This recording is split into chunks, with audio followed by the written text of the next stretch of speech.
جب مسلمانوں نے فتح کرنا شروع کر دیا مختلف یورپ کے ممالک کو، اندلس، غرناطہ، آپ جانتے ہیں غرناطہ، قسطنطنیہ، اور یہ سارے علاقے جو ہے آگے چلتے گئے. مسلمانوں نے جب اس کو فتح کرنا شروع کر دیا تو سب سے پہلے جو انہوں نے ایک حربہ استعمال کیا، ایک راز کو انہوں نے ڈھونڈا، وہ یہ تھا کہ سب سے پہلے ان کی زبان پر کوشش کی جائے اور وہ عربی کی طرف لے کے آیا جائے. جب ان کو عربی سے مناسبتوں کی زبان جب یہ سیکھ لیں گے، وضع قطع، ایک لباس کی تبدیلی کی جائے، ایک عربی کی تبدیلی کی جائے. آپ نے مسجد میں آس پاس میں ان لوگوں کو دیکھا ہوگا جن کے لباس میں تھوڑی سی تبدیلی عربی انداز سے ہوتی ہے، ان کے اعمال میں بھی تبدیلی آتی ہے. سفید لباس پہنتے ہو کہ اسی طرح تبدیلی آتی ہوگی. لباس میں جتنی بناوٹیں شروع ہو جاتی ہے، انسان اسی طرح اس سے جو ہے دین سے آگے ہوتا جاتا ہے، الگ ہوتا جاتا ہے. یہ میں نے محسوس کیا ہے.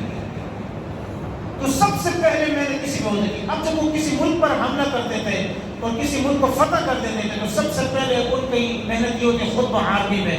لہٰذا کسی بھی ملک میں، ایران کو دیکھ لیں، فارس کو دیکھ لیں، آپ اسی طرح جو ہے مصر، یہ دیگر جتنے بھی علاقے ہیں، سب میں خطبہ عربی زبان میں دیا جاتا تھا، حالانکہ ان لوگوں کی زبان عربی نہیں ہوتی تھی.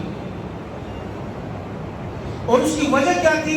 اس کی وجہ یہ تھی کہ ان کی رغبت شروع ہو جاتی تھی کہ یہ امام صاحب جو خطبہ عربی میں دے رہا ہے، تھوڑا سا اگر آپ ذہن کو اور لکھ لیں، اردو میں کوئی بات نہیں ہوتی تھی. مثلا اس ملک میں حملہ ہوا، امام صاحب کھڑے ہو گئے، اس نے خطبہ دینا شروع کر دیا، الحمدللہ، اور ساری چیزیں ٹرانسلیشن اردو میں ہوتی تھی. مثلا کتابوں کی ٹرانسلیشن دیگر خطبات یا دیگر کسی محفلوں میں جو ہے وہ رکھے ہوتے تھے، بندے ترجمان رکھے ہوتے تھے، لیکن جمعے کا خطبہ عربی میں ہوتا تھا. کوئی زبان استعمال نہیں کرتے تھے تاکہ لوگوں کے اندر رغبت پیدا ہو جائے کہ یہ زبان کون سی ہے اور اس کا کیا اثر ہے. اس کے علامہ ابن تیمیہ رحمۃ اللہ نے لکھا ہے، وَعْلَمْ أَنَّ اعْتِيَادَ اللُّغَةِ يُؤَثِّرُ فِي الْعَقْلِ وَالْخُلْقِ وَالدِّينِ. یاد رکھو، علامہ ابن تیمیہ فرماتے ہیں، یاد رکھو زبان کا اثر انسان کے اخلاق پر بھی ہوتا ہے، انسان کے عقل پر بھی ہوتا ہے، انسان کے دین پر بھی ہوتا ہے. یہ تین وجوہات ہے. اس لیے انگریز جب پاکستان سے الگ ہو رہے تھے تو یاد رکھیں انہوں نے کوئی تعلیم نہیں دینی تھی آپ کو، انہوں نے آپ کو کوئی انجینئر نہیں بنانا تھا، انہوں نے ڈاکٹر کا ارادہ نہیں کیا تھا، انہوں نے ان چیزوں کا بالکل ان کا ارادہ نہیں تھا.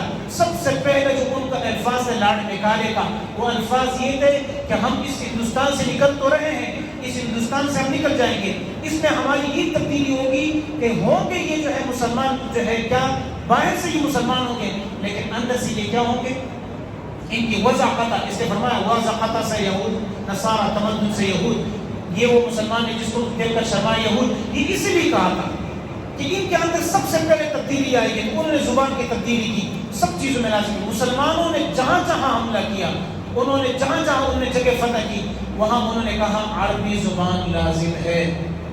آج بھی آپ جو لوگ طول ڈرامہ دیکھتے ہیں ان کے دیکھیں جو وہ لکھائی کرتے ہیں ان کی تحریر لغت عربی میں ہے، عربی انداز سے لکھی جاتی ہے.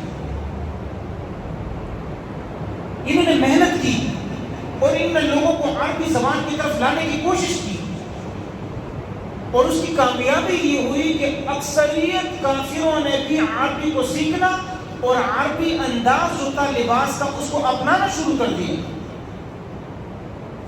آج بھی جن جن ممالک میں یہ الفاظ ہیں، آج بھی جن جن ممالک میں عربی لوگوں نے اپنی زبان کو نہیں چھوڑا اور اپنے لباس کو نہیں چھوڑا، وہ ترقی میں جا رہے ہیں.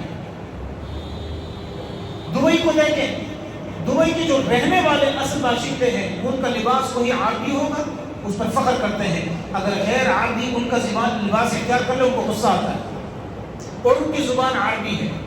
سعودیہ میں دیکھیں ان کا لباس اس زبان پر فخر کرتے ہیں، لیکن جب آپ مصر میں جائیں گے تو حالات کیسے ہیں، آپ فلسطین میں جائیں گے حالات کیسے ہیں، کیونکہ فلسطین والوں کے لباس کو دیکھ کر یہ نہیں لگتا کہ یہ مسلمان ہے، ان کی زبان کو نہیں لگتا کہ یہ مسلمان ہے. جب تک جو ہے وہ کیا ہے سامنے نہیں آتے، کلمہ نہیں پڑھتے، ان کے سارے وضع قطع تبدیل ہو گئی، اس لیے کہ انہوں نے انگریزوں نے محنت کی سب سے پہلے کس چیز پر، زبان پر محنت.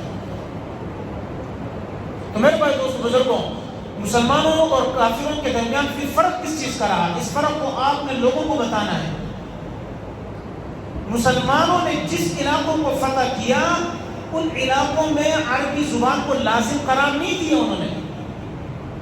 مجبور تو ہو گئے وہ کہ عربی سیکھے، لیکن لازمی قرار نہیں دیا. ان کی دفتری زبان وہی قومی زبان تھی، ان کی علاقائی زبان وہی قومی زبان تھی، لیکن عربی زبان کی طرف ان کو رغبت راغب کرنے کے لیے انہوں نے ہر قسم کی کوشش کی. اور جب کافروں نے یہ ہر وقت استعمال کیا، کافروں کو، عیسائیوں کو جب یہ پتہ چلا، کہتے ہیں عیسائی باقاعدہ ان نے ٹیم بٹائی. جب اندلس پر حملہ ہوا، انہوں نے دیکھا کہ مسلمان کسی بھی طریقے سے ان میں تبدیلی نہیں آ رہی ہے، نہ مال سے آ رہی ہے،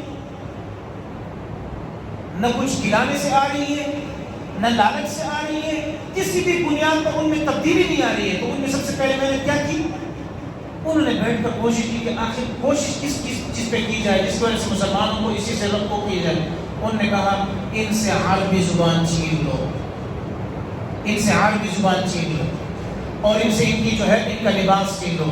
انہوں نے عربی زبان پر پابندی لگائی اور لباس پر پابندی لگائی، یہاں تک کہ سینکڑوں مسلمانوں کو ملک سے بدر کیا گیا اس بنیاد پر کہ وہ عربی زبان کیوں نہیں چھوڑ رہے.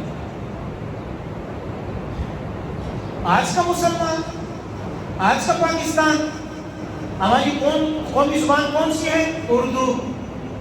اور ہماری دفتروں کی زبان کون سی ہے؟ انگلش.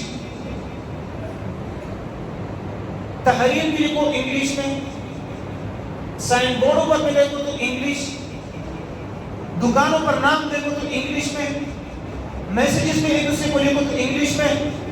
اتنا ہم پر اثر ہوا کہ آج کل اگر کوئی شخص، ابھی میں آ رہا تھا جب کراچی سے آ کر آئی ہے، تو جہاز میں ایک جو ہے بچی وہ انگلش بولنے لگی، 100 اسے ریویو دیکھنے لگے.